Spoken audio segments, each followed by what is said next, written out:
Meus irmãos, vamos abrir a nossa Bíblia em Êxodo capítulo 23, no versículo de número 7.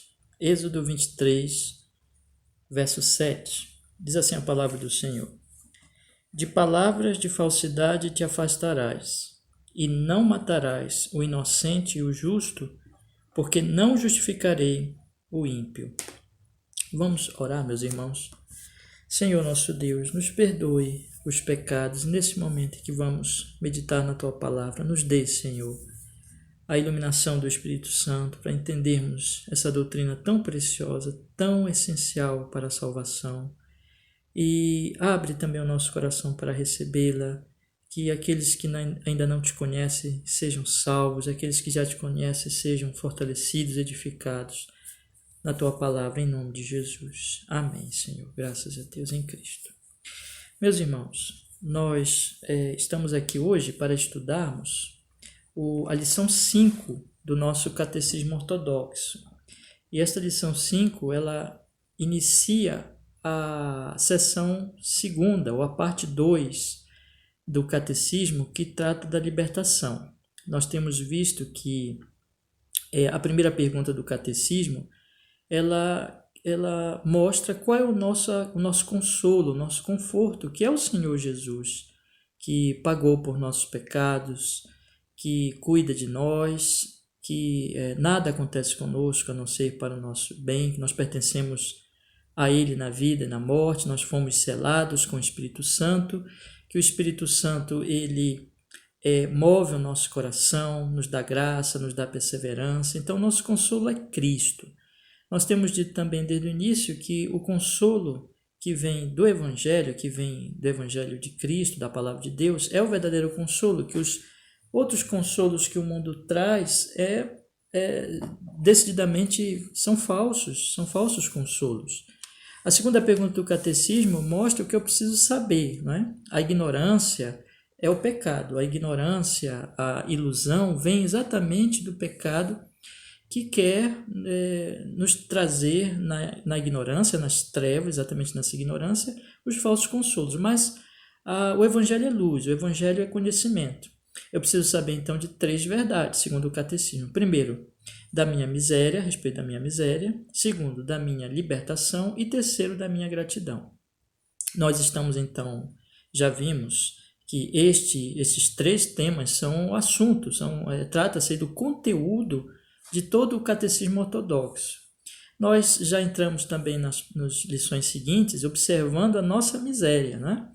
Que é a primeira parte. Vimos que Deus, na sua lei, nós podemos conhecer a nossa miséria na lei de Deus, que ela exige uma obediência perfeita, amar a Deus sobre todas as coisas, de todo o coração, de todo o entendimento, e ao próximo como a si mesmo, amar perfeitamente e amar o próximo também perfeitamente, amar a Deus e amar o próximo perfeitamente.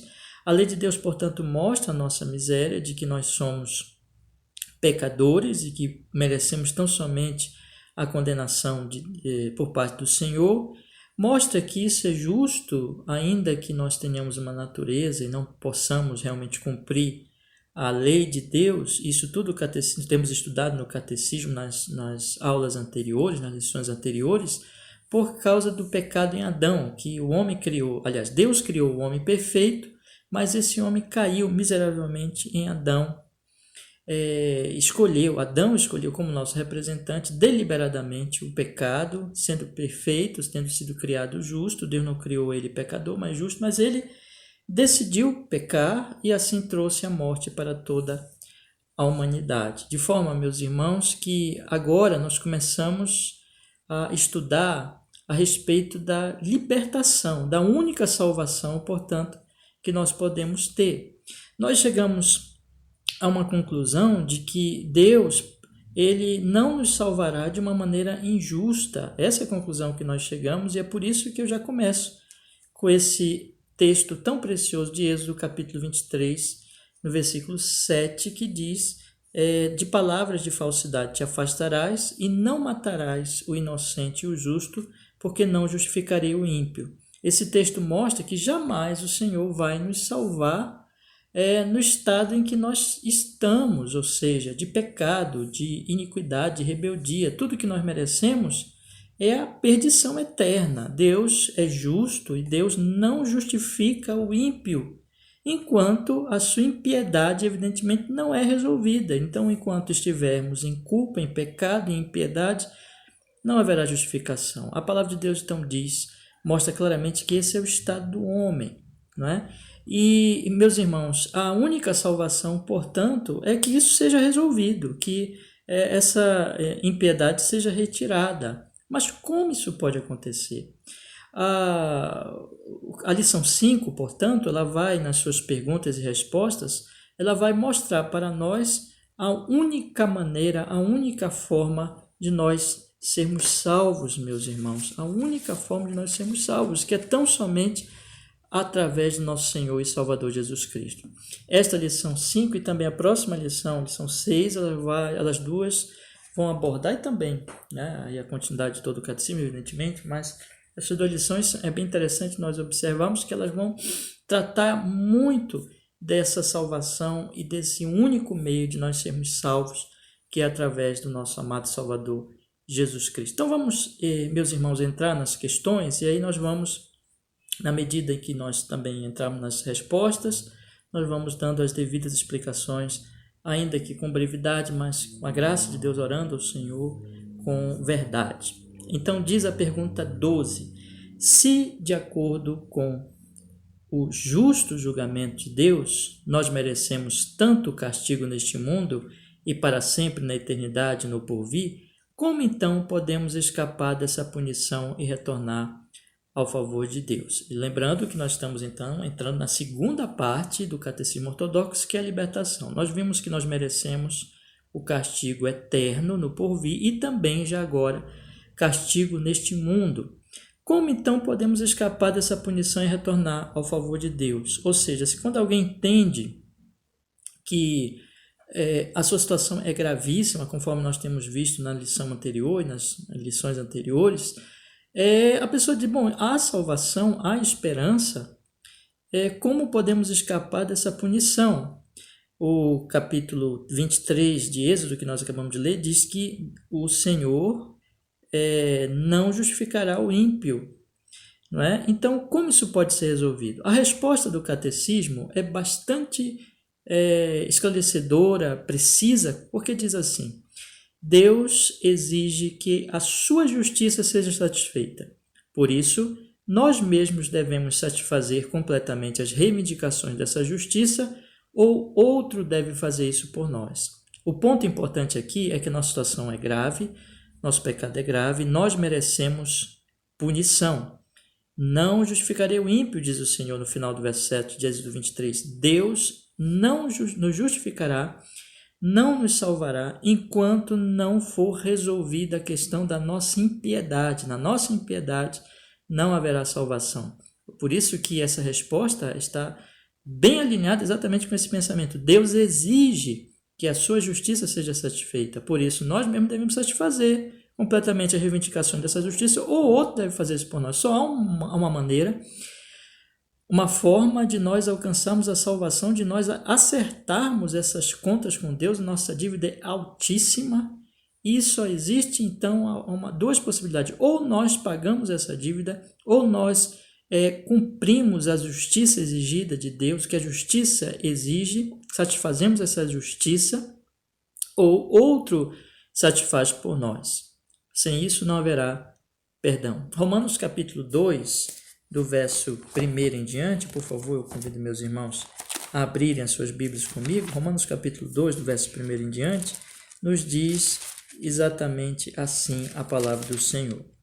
Vamos ler alguns versículos. Portanto, és inexcusável quando julgas, homem, quem quer que sejas, porque te condenas a ti mesmo, naquilo em que julgas outro. Pois tu, que julgas, fazes o mesmo, e bem sabemos que o juízo de Deus é segundo a verdade sobre o que tais coisas fazem. E tu, homem, que julga os que fazem tais coisas, cuidas que fazendo-as tu escaparás ao juízo de Deus? Ou desprezas tu as riquezas da sua benignidade, paciência e longanimidade, ignorando que a benignidade de Deus te leva ao arrependimento? A palavra de Deus vai dizer mais adiante, um pouquinho, no verso 6, o qual recompensará cada um segundo as suas obras, a saber, a vida eterna, os que com perseverança em fazer o bem procuram glória, honra e incorrupção, mas a indignação e a ira aos que são contenciosos, desobedientes à verdade e obedientes à iniquidade. Então, observemos que, alinhado com Êxodo 23, 7, Paulo afirma a mesma coisa. Então, ele dará glória e honra aos que fazem bem, perseverem em fazer o bem, mas indignação aos desobedientes à verdade. Portanto, ou nós cumprimos essa justiça, ou outro cumpre por nós. Isaías capítulo 53, verso 11. Aliás, antes de nós lermos Isaías, vamos aproveitar que nós já estamos em Romanos, não é? E vamos ler o capítulo 8, a outra referência de cada nosso catecismo, no verso 3 e verso 4, que diz, porquanto que era, o capítulo de Romanos que eu estou lendo, então diz assim, porquanto o que era impossível à lei, visto como estava enferma pela carne, Deus enviando o seu Filho em semelhança da carne do pecado, pelo pecado condenou o pecado na carne. Isso aqui mostra já a palavra de Deus, mostrando como Cristo assume o nosso lugar. O verso 4 diz, para que a justiça da lei se cumprisse em nós, que não andamos segundo a carne, mas segundo o Espírito, ou seja, ou nós cumprimos a justiça, ou outro cumpre por nós, e isso que está bem explícito na própria obra de nosso Senhor Jesus Cristo. Então, a justiça tem que ser satisfeita, ou por nós ou por outro. Lá em Isaías capítulo 53, versículo 11, a palavra de Deus vai na mesma direção, mostrando que ou nós cumprimos essa justiça, as exigências da lei de Deus, ou outro cumpre por nós. Então, no verso 11 do capítulo 53 de Isaías, diz a palavra, ele verá o fruto do trabalho da sua alma e ficará satisfeito.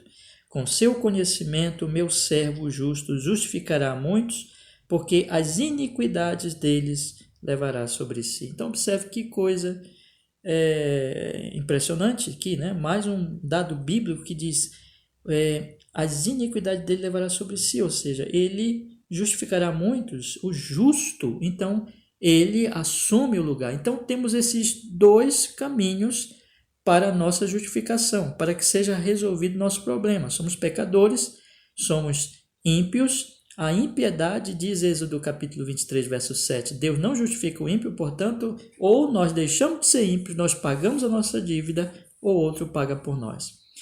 Logicamente, a pergunta 13, ela segue, então, o questionamento. O próximo questionamento está aí alinhado com esse. Nós podemos satisfazer essa justiça? Nós mesmos podemos satisfazer essa justiça? Diz a pergunta 13. Ou seja, é lógico que, sabendo nós, então, que só existe biblicamente esses dois caminhos, ou nós somos realmente justos por nós mesmos e pagamos a justiça, ou outro paga por nós. A pergunta é, nós podemos pagar a justiça? Nós mesmos podemos satisfazer essa justiça? A resposta do catecismo é bíblica. Diz, certamente que não. Na verdade, nós aumentamos a nossa culpa a cada dia. Então, será que nós podemos pagar essa justiça? A Bíblia vai dizer que não. A Bíblia vai dizer que é impossível. Na verdade, o pecador, ele não pode satisfazer essa justiça, mas ele aumenta, na verdade, a sua culpa, a sua dívida a cada dia. Observemos Mateus capítulo 6, versículo 12. A palavra do nosso Deus, ela vai dizer assim, por favor, abra comigo a sua Bíblia, Mateus capítulo 6, versículo 12, a Sagrada Escritura vai dizer assim, e perdoa-nos as nossas dívidas, assim como nós perdoamos aos nossos devedores. Observemos que no pedido anterior, o Senhor nos ensina, o pão nosso de cada dia nos dai hoje. É uma oração diária, é uma oração que pede o pão de cada dia. É uma oração, portanto, que pede perdão das dívidas de cada dia. É uma oração em que nós pedimos, perdoa-nos as nossas dívidas em relação àquele dia. De fato, isso aqui subentende-se, portanto, que nós estamos pecando todos os dias, meus irmãos. De fato, nós não podemos satisfazer a justiça, muito ao contrário, nós quebramos ainda mais por nós mesmos, pelos nossos esforços, pela nossa capacidade. Em vez de nós satisfazermos a justiça, muito ao contrário, nós quebramos ainda mais a justiça, afrontamos ainda mais a justiça, aumentamos os nossos pecados, aumentamos a nossa dívida. Em Romanos capítulo 2, versículo 4 ao 5, por favor, também leia a sua Bíblia comigo. A Escritura Sagrada, ela vai nos dizer assim, Romanos capítulo 2, verso 4 e 5, diz a palavra do Senhor, né? O texto que eu já li com os irmãos, mas agora eu quero destacar aqui um ponto importante, que diz, Romanos 2, 4, ou desprezas tu as riquezas da sua benignidade, paciência e longanimidade, ignorando que a benignidade de Deus te leva ao arrependimento? Mas segundo a tua dureza e teu coração impenitente, entesouras ira para ti no dia da ira e da manifestação do juízo de Deus. É isso que nós fazemos, na verdade. Enquanto nós não nos arrependermos, enquanto nós não nos voltarmos para Deus, nós estamos entesourando ira. É isso que os homens estão fazendo o tempo todo. Enquanto eles estão fora de Cristo, enquanto eles não creem em Cristo, enquanto eles não se arrependem, enquanto eles confiam em si mesmos, nessa tentativa louca, tudo que eles terão, o que estarão fazendo é entesourando ira para o dia da ira e da manifestação do justo juízo de Deus. Enfim, meus irmãos, nós mesmos podemos satisfazer essa justiça. O catecismo diz certamente, de forma correta, certamente que não. Na verdade, nós aumentamos a nossa culpa a cada dia. Não há absolutamente esperança em nós mesmos. Temos que pagar essa dívida, mas nós mesmos não podemos pagá-la. A pergunta 14, seguindo, portanto, a lógica, então veja, a pergunta 12 diz... como podemos ser salvos? Bom, ou nós pagamos ou outro paga. Pergunta 13, seguindo esse pensamento, questiona, podemos pagar? A resposta, não.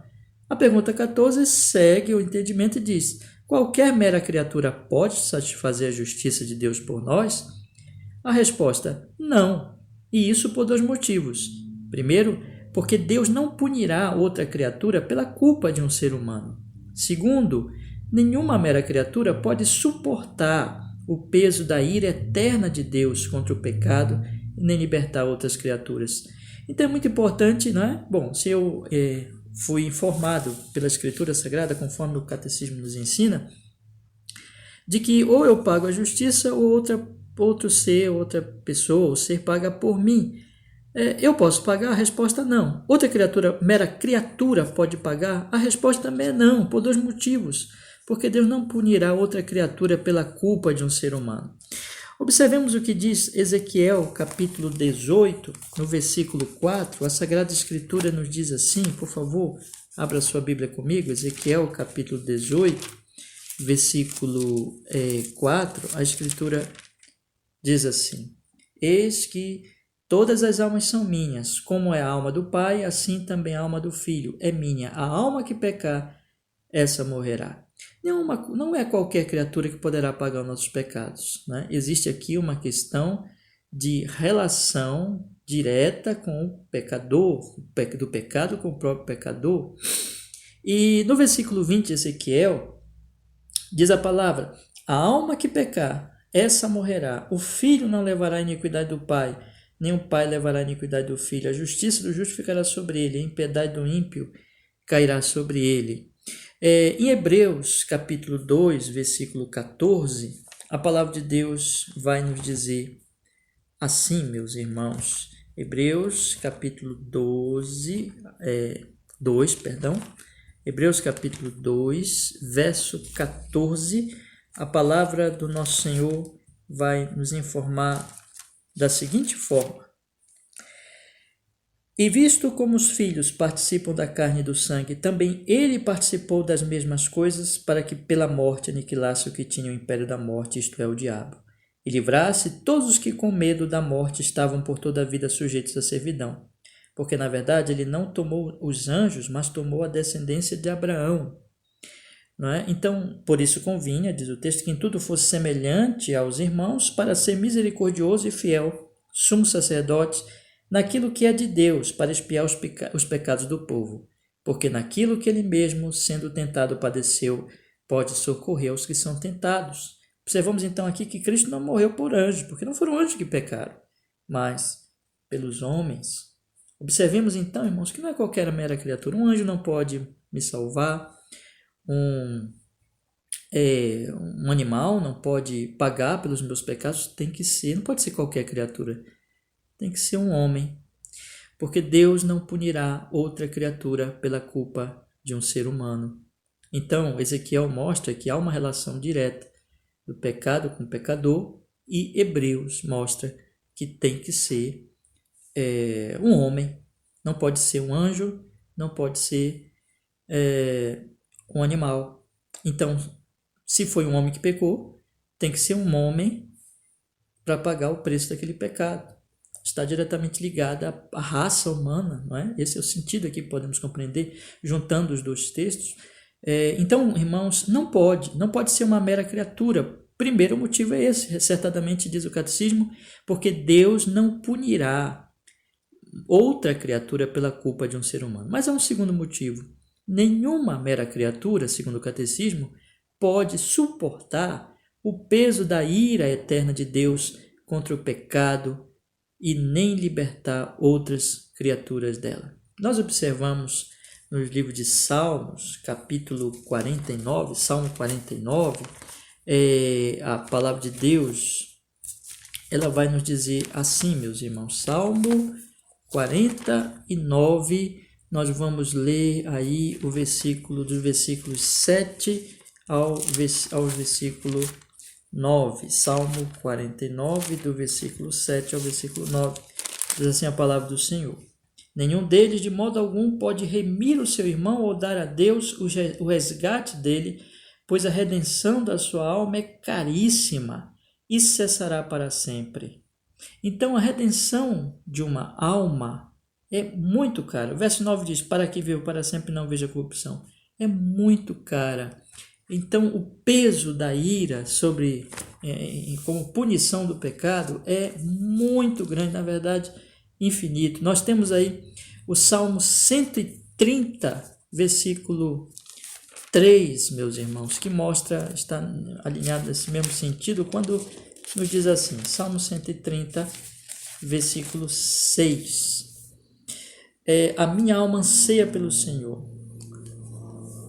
Salmo 130, versículo 3, perdão, li aqui errado, versículo 3. Se tu, Senhor, observares as iniquidades, Senhor, quem subsistirá? Então veja, irmãos, quem subsistirá se o Senhor observar a iniquidade? A ira de Deus é tão grande contra o pecado que uma mera criatura não poderia suportar, como diz o catecismo, a ira, o peso da ira eterna de Deus. Então, eu tenho mais um versículo aqui que eu gostaria de também ler com meus irmãos, em Naum, no capítulo 1, versículo 6, livro do profeta Naum, capítulo 1, versículo 6, se alinha ao mesmo pensamento. É uma afirmação bem semelhante quando diz assim: quem parará diante do seu furor e quem persistirá diante do ardor da sua ira? A sua cólera se derramou como fogo e as rochas foram por ele derrubadas. Então uma criatura não pode resistir ao poder,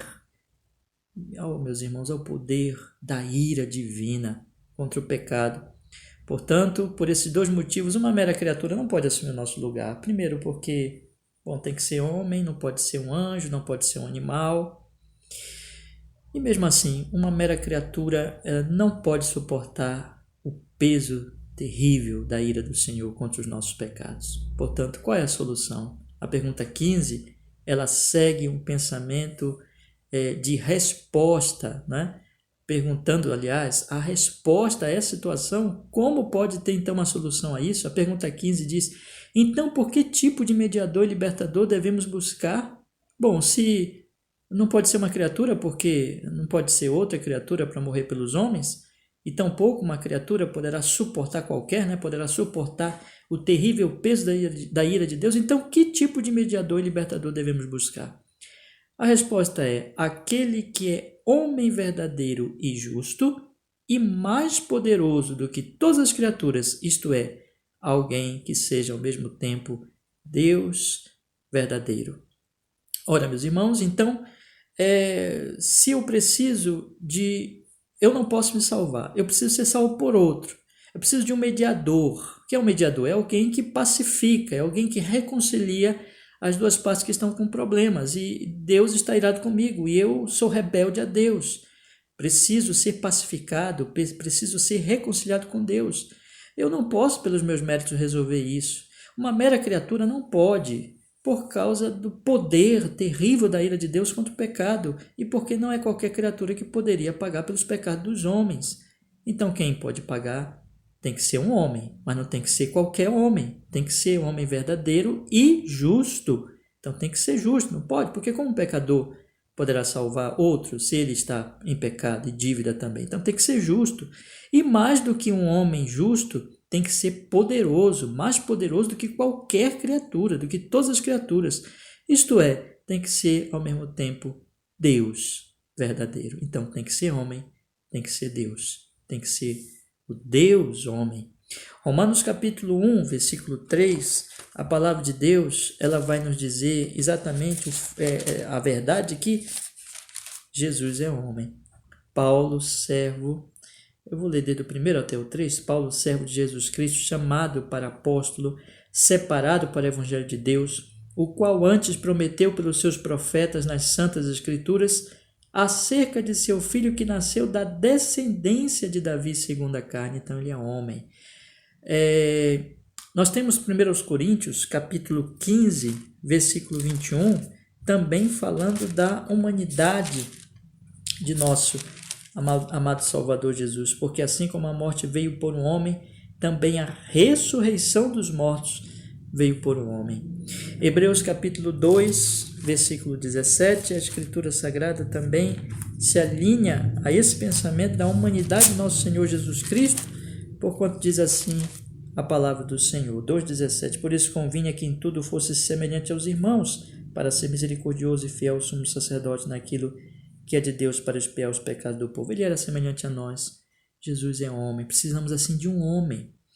Isaías capítulo 53, versículo 9, a palavra de Deus nos diz assim, Isaías capítulo 53, versículo 9, e puseram a sua sepultura com os ímpios e com o rico na sua morte, ainda que nunca cometeu injustiça, nem houve engano na sua boca.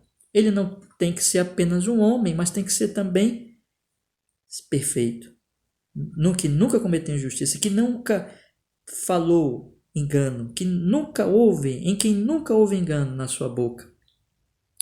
Em 2 Coríntios capítulo 5, versículo 21, a palavra do Senhor nos diz assim, 2 Coríntios capítulo 5, versículo 21, diz a Sagrada Escritura, aquele que não conheceu o pecado, o fez pecado por nós, para que nele fôssemos feitos justiça de Deus. Ele não tem pecado. E Hebreus capítulo 7, versículo 26, Hebreus capítulo 7, versículo 26, a Sagrada Escritura diz, porque nos convinha tal sumo sacerdote, santo, inocente, imaculado, separado dos pecadores e feito mais sublime do que os céus. Isaías capítulo 7, versículo 14, meus irmãos. Vamos ler também? Então vejam, temos visto nesses textos que ele é nosso mediador, tem que ser homem, nosso mediador tem que ser sem pecado, justo, mas precisa ser mais que homem, precisa ser mais que criatura, precisa também ser Deus. E é isso que diz Isaías capítulo 7, versículo 14, Isaías capítulo 7, versículo 14, a Sagrada Escritura vai nos falar da seguinte forma, meus irmãos, diz a palavra do Senhor, 7,14. Portanto, mesmo o Senhor vos dará um sinal. Eis que a Virgem conceberá e dará à luz um filho e chamará o seu nome Emanuel, que quer dizer Deus conosco. Lá em 9,6, Isaías 9,6, a palavra de Deus diz, porque um menino nos nasceu, um filho se nos deu, e o principado estará sobre os seus ombros, e se chamará o seu nome maravilhoso, Conselheiro, Deus forte, Pai da eternidade, Príncipe da paz.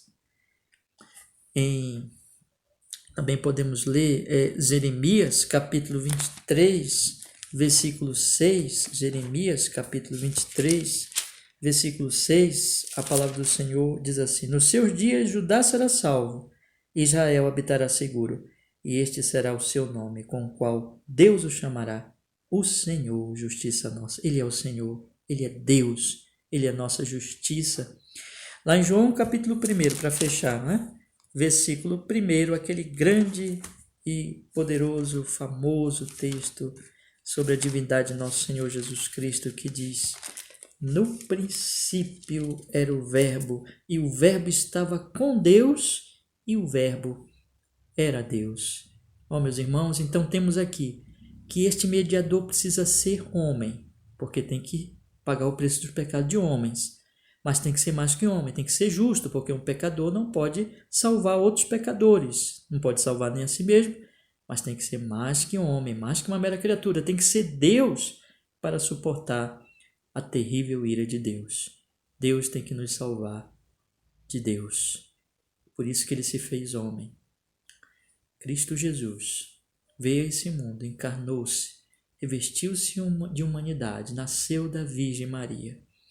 Viveu uma vida absolutamente santa, justa, nunca pecou e morreu naquela cruz no nosso lugar. Pagou pelos nossos pecados e viveu uma vida justa por nós. E resistiu e suportou a terrível ira que caiu sobre ele na cruz, porque ele é Deus, o Deus homem. Esse Salvador que você precisa, esse é o único Salvador de sua alma.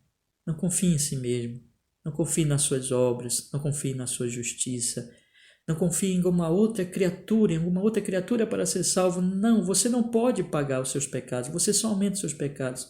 Uma mera criatura também nunca poderia salvá-lo, só Deus pode salvá-lo. E Deus fez isso em Cristo Jesus, porque o próprio Deus, a segunda pessoa da Trindade, revestiu-se de humanidade e nos salvou. Creia nele, arrependa-se dos seus pecados e creia nele como seu Salvador. E você, que já é um salvo em Cristo Jesus, como você deve se regozijar e se alegrar nessa grande verdade gloriosa de que você não poderia jamais se salvar, mas ele lhe salvou. Está tudo pago. Que você se alegre e seja cada vez mais grato a ele. Que assim seja com todos nós em Cristo Jesus. Amém. Vamos orar? Senhor, nos abençoe. Senhor, nos faça entender estas verdades, tão preciosa verdade, cada vez melhor. E assim todos confiamos em Ti e sejamos imensamente gratos e possamos viver em honra e glória ao Teu nome, Senhor. Bendito seja o Senhor cada vez mais em Cristo.